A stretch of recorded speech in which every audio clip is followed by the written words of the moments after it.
اب ناظرین، آج اسلام آباد دھرنے کو فیض آباد میں دھرنا دیا گیا ہے مذہبی جماعت کی جانب سے، اس کو 19واں روز ہے۔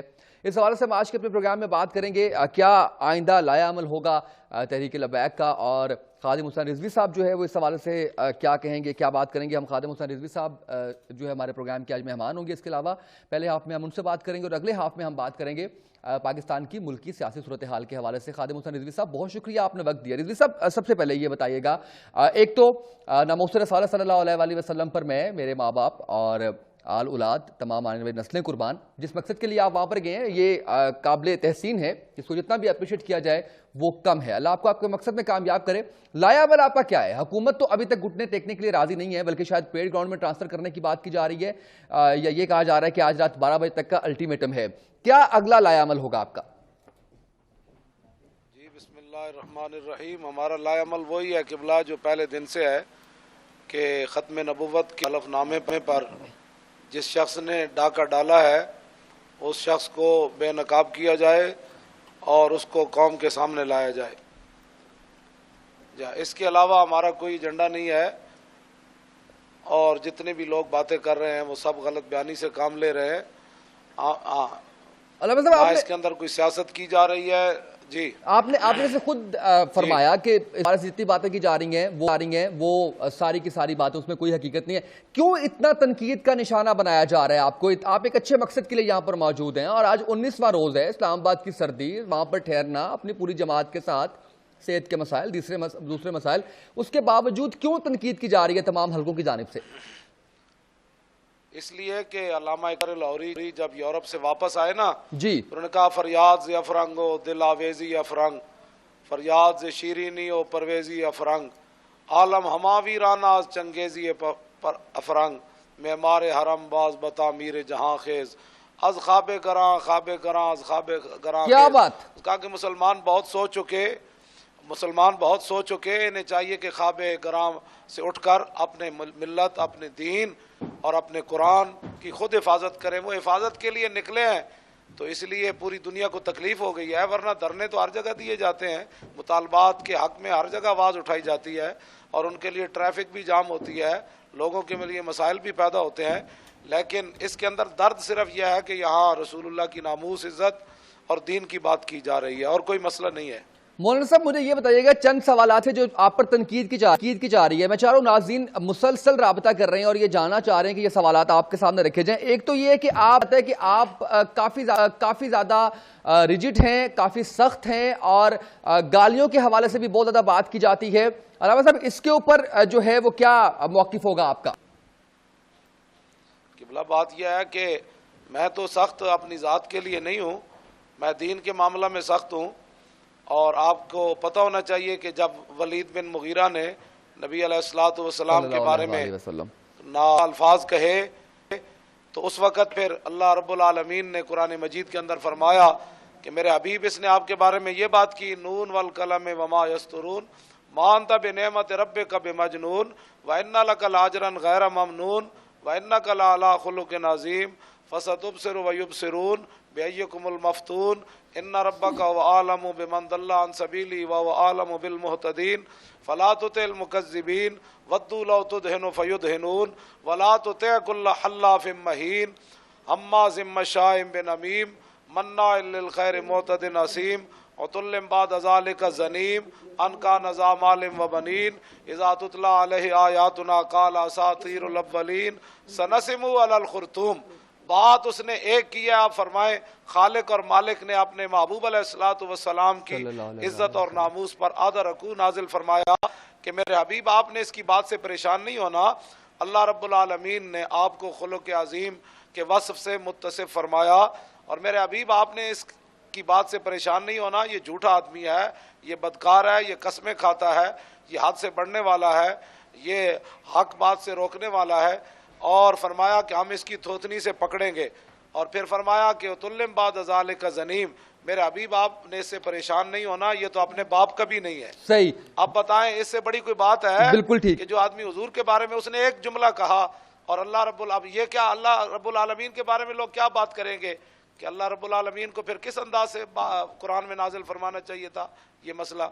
اچھا رضوی صاحب، اب مجھے یہ بتائیے گا کہ سننے میں یہ آ رہا ہے کہ آخری وارننگ بھی دے دی گئی ہے، پانی بھی بند کر دیا جائے گا، اس صورتحال کے اندر کیسے جو ہے وہ آگے چل، کیا لایا؟ سبحان اللہ بڑا وہ سبحان اللہ سنتے تھے کہ کربلا والوں کا پانی بند ہوا، اب وہ ہم لذت لینا چاہتے ہیں کہ پانی بند ہو تو حق بات کیسے کی جائے؟ اچھا الزامات ہم بھی، منتظر ہیں 12 بجے. اچھا الزامات بھی بہت لگ رہے ہیں رضوی صاحب. کہا یہ جا رہا ہے کہ پاکستان مسلم لیگ نون خود دھرنا کروا رہی ہے تاکہ لانگ مارچ پاکستان تحریک انصاف کا آ رہا ہے اس کو سبوتاج کرنے کی. اس میں کوئی حقیقت ہے یا صرف تنقید برائے تنقید کی جا رہی ہے؟ اللہ کی پناہ جناب، ہم صرف رسول اللہ صلی اللہ علیہ وسلم کی ختم نبوت کے لیے بیٹھے ہیں. ہمیں نہیں پتا کون آ رہا ہے کون جا رہا ہے، ہم تو صرف یہ نعرہ لے کر یہاں بیٹھے ہیں کہ انہیں جانا انہیں مانا، نہ رکھا غیر سے کام، للہ الحمد میں دنیا سے مسلمان گیا. اچھا رضوی صاحب، یہ بھی باتیں آ رہی ہے کہ آپ کو فنڈ کون کر رہا ہے یہاں پہ، یہ سارا خرچہ کیسے ہو رہا ہے، کیسے کھانا آ رہا ہے، کس طریقے سے مینج ہوئی ایجنسی آپ کو فنڈ کر رہی ہے، کوئی تیسری قوت آپ کو فنڈ کر رہی ہے، یہ بتائیں گے کیسے مینج کر رہے ہیں یہ تمام اخراجات؟ 3 وقت کا کھانا ہے، 19واں روز ہے، ہزاروں کی تعداد میں لوگ یہاں پر بیٹھے ہوئے ہیں.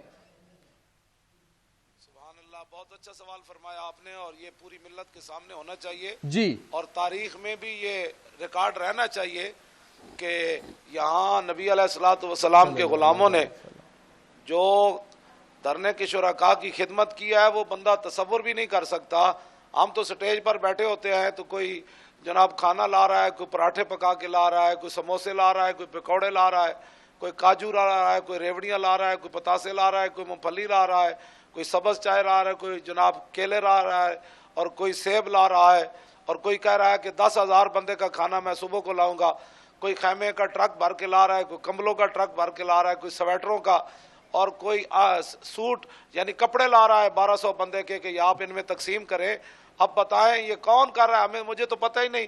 ہاں یہ بات ضرور ہے کہ جب میں سٹیج پر ہوتا ہوں تو کوئی دھرنے سے اٹھ کر مجھے 5,000 میری جھولی میں رکھ دیتا ہے، کوئی 10,000، کوئی 50,000، کوئی ₹1,00,000 رکھ دیتا ہے میری جھولی میں. جب میں نیچے اترتا ہوں تو ₹1,00,000 میری جھولی میں موجود ہوتے ہیں، اور وہ ابھی ایسی ہی امانت پڑے ہوئے ہیں قوم کے.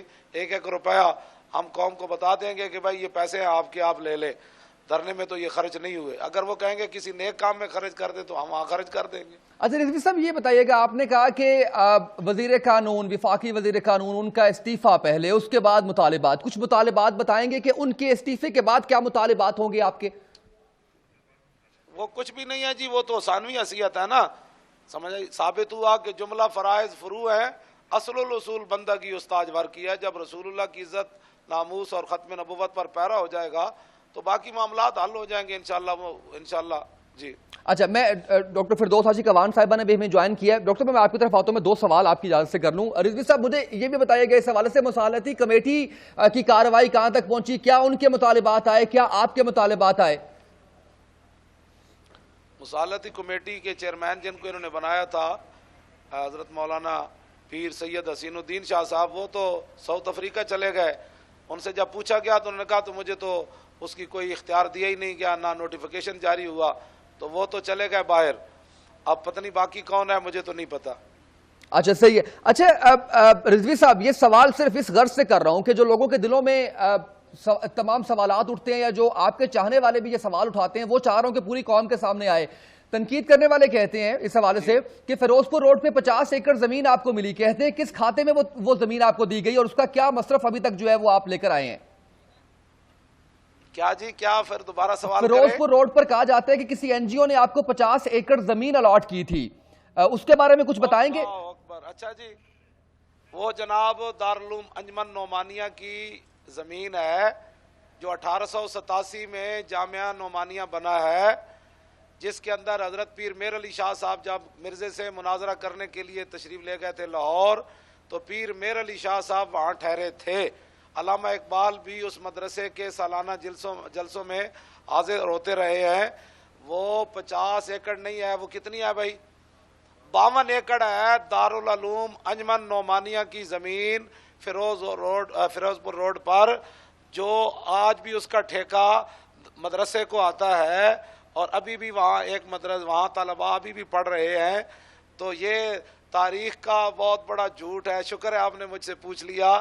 وہ دارالعلوم انجمن نعمانیہ جو 1887 میں بنا اور جس کے اندر مولانا محدث صورتی وسیع احمد صاحب بھی تشریف لاتے رہے، پیر میر علی شاہ صاحب نے بھی وہاں جلسوں میں خطاب فرمایا، اور اعلیٰ حضرت بریلوی نے دارالعلوم انجمن نعمانیہ کے بارے میں فرمایا یہ میرا مدرسہ ہے۔ صحیح ہے۔ علامہ اقبال بھی وہاں آتے رہے۔ جی جی جی جی، نہیں یہ سوال اسی لیے میں پوچھ رہا ہوں، مدرسے کی زمین ہے، اس کے کاغذات دارالعلوم انجمن نعمانیہ اندرون ٹکسالی گیٹ میں پڑے ہیں اور ٹبی تھانے کے سامنے ہے، تو وہاں اس کے کاغذات پڑے ہیں۔ ماشاءاللہ، یہ تو بہت اچھا آپ نے سوال کیا ہے۔ اچھا، بہت اچھا آپ نے سوال کیا۔ دو سوال میں نے اور کرنا۔ رضوی صاحب، یہ تمام لوگوں نے مجھے منع کیا آپ سے سوال نہ کروں، کہ مجھے یہ کہا گیا کہ سوال نہ پوچھیں آپ، کنٹروورشل سوال نہ پوچھیں آپ۔ میرا مقصد صرف یہ تھا کہ یہ چیزیں قوم کے سامنے آنی چاہیے۔ اب اینکرز بھی پتہ نہیں کیوں اس بارے میں یہی کہتے ہیں کہ جی نہیں پوچھنا چاہیے یہ سوال۔ میں پھر بھی آپ سے تمام سوال، عائشہ اس مدرسے کا خادم ہوں اور لاکھوں روپے اپنی جیب سے بھی وہاں لگاتا ہوں۔ اچھا بالکل ٹھیک ہے۔ اچھا، عائشہ گل الئی صاحبہ جو ہیں، عائشہ گل الئی صاحبہ آپ کے مقابلے پہ آ گئی، کہتی ہیں غلیلے لے کے آ جائیں، ڈنڈے سوٹے لے کر آ جائیں، جو پاکستان کی ریٹ کو چیلنج کرے گا میں کھڑی ہوں گی، میں آپ کی بہن ہوں، میرے ساتھ آ کے آپ جو ہے وہ میرا ساتھ دیں۔ اس حوالے سے کیا کہیں گے؟ کیا عائشہ گل الئی جو منحرف رکن قومی اسمبلی ہیں پاکستان تحریک انصاف سے جن کا تعلق تھا، عائشہ گل الئی، وہ کافی بول رہی ہیں اس دھرنے پر۔ انہوں نے کہا ہے کہ میرا ساتھ دیں، غلیلے لے کر آ جائیں آپ، ڈنڈے سوٹے لے کر آ جائیں آپ، میں آپ کی بہن ہوں، میں دیکھتی ہوں کیسے نہیں اٹھواتے یہ دھرنا، کیسے نہیں اٹھتا۔ وہ میں خاتون جو ہے نا اس کے بارے میں کوئی بات نہیں کرنا چاہتا، اس لیے کہ فتح مکہ والے دن جب حضرت سعد بن معاذ نے کہا، سعد بن عبادہ نے کہا تھا نا کہ آج مکے میں ہم خون بہا دیں گے، تو مکے والوں نے اپنا استغاثہ لکھ کر ایک خاتون کو دیا تھا کہ حضور کی تشریف لا رہے ہیں سواری پر، تو آپ سواری کے سامنے جائیں، تو نبی علیہ السلام نے ایک کافرہ خاتون کا استغاثہ بھی سنا تھا، تو حضور نے اپنی سواری نہیں چلائی تھی بلکہ اس کی بات سن کر نبی علیہ السلام نے صحابہ کو فرمایا تھا کہ سعد بن عبادہ سے کہیں کہ وہ جھنڈا واپس کر دیں۔ میں عورتوں کے بارے میں کوئی بات نہیں کرنا چاہتا، اللہ اس کو ہدایت عطا فرمائے۔ اس کے بارے میں جو کچھ اخبارات میں آیا ہے، ایک مسلمان زادی جو ہے وہ ایسے حرکتیں نہیں کر سکتی، نہ ایسے بیان سے سکتی ہے، اللہ اس کو ہدایت عطا فرمائے۔ عائشہ نام رکھا ہوا ہے، یا اپنا نام بدلے یا اپنا کردار بدلے۔ اچھا رضوی صاحب، ایک آخری سوال آپ سے، ہمت کر کے سوال نہیں میں کر رہا، میں تھوڑی سی تنقید کر رہا ہوں، میری تشنگی تھی یہ سوالات آپ سے کرنے کی، وہ ختم ہوئی۔ آپ کے مقصد کے اوپر تو کوئی دوسری رائے نہیں ہے کہ آپ ایک اچھے مقصد کے لیے نکلے ہوئے ہیں۔ رضوی صاحب، اگر گالی نہ دی جائے تو زیادہ بہتر نہیں ہوگا؟ کیونکہ تیری پہندی سری یہ والا فکرہ جو ہے وہ سوشل میڈیا پہ اتنا وائرل ہو چکا ہے آپ کے نام کو لے کر کہ آپ جو ہے وہ بات گالی دیتے ہیں، اس کے اوپر کوئی میری رہنمائی فرما دیں۔ نہیں جی، آپ میری ساری تقریریں موجود ہیں جی، اگر کہیں ہوئی بھی ہے بات تو وہ میں نے اپنے باپ کی حفاظت کے لیے بات نہیں کی ہے۔ میں اس پر آپ کے ٹی وی پر کبھی آپ مجھے بلائیں جی، تو میں آپ کو کم از کم کوئی 50-60 کے قریب حوالے دے دوں گا کہ جب حضور کی عزت پر بات آئی ہے تو پھر صحابہ نے کس انداز میں گفتگو کی ہے۔ یہ بہت ساری چیزیں ہمارے پاس امانت ہیں علماء کے پاس، ہم قوم کے سامنے نہیں لانا چاہتے۔ اگر کوئی چاہتا ہے تو ہم انشاءاللہ یہ بات بیٹھ کر بتا دیں گے۔ اب آپ بتائیں اتلم بعد ذالک زنیم کا کیا معنی ہے کہ حضور کے بارے میں ایک بندہ بات کرتا ہے تو اللہ تعالیٰ خالق مالک ہو کر فرما رہا ہے، حالانکہ وہ قیامت والے دن بھی حرامیوں کے پول نہیں کھولے گا کہ جن کے باپ جو ہے وہ حقیقی ہیں ان کو تو باپ کے نام سے پکارا جائے گا، اور جن کے باپ کے بارے میں شک ہے ان کی ماں کے نام سے پکارا جائے گا، تاکہ یہ شخص قیامت سر میدان ننگا نہ ہو۔ تو اللہ تو بڑا ستار ہے، لیکن ولید بن مغیرہ کے بارے میں اللہ نے فرمایا میرے حبیب، اس نے آپ کے بارے میں وہ لفظ میں لانا نہیں چاہتا، قرآن میں تو موجود ہے، اس نے حضور کو مجنوں کہا تو اللہ تعالیٰ نے اس کے 10 عیب بیان کیے، فرمایا میرے حبیب یہ تو حرامی ہے، اپنے باپ کا ہی نہیں ہے، اب بتائیں اس پر آپ کیا بات کریں گے؟ وہ خالق اور مالک ہو کر کیا فرما رہا ہے اور قرآن مجید میں فرما رہا ہے۔ ٹھیک ہے رضوی صاحب، دل و جان سے آپ کے ساتھ ہیں، آپ جس مقصد کے لیے اللہ آپ کو کامیاب کرے۔ آپ کے قیمتی وقت کا بہت شکریہ، ہر طرح کی ہماری سپورٹ آپ کے ساتھ ہے، بہت شکریہ۔ خادم حسین رضوی صاحب ہمارے ساتھ تحریک لبیک یا رسول اللہ صلی اللہ علیہ وسلم سے ہمارے ساتھ موجود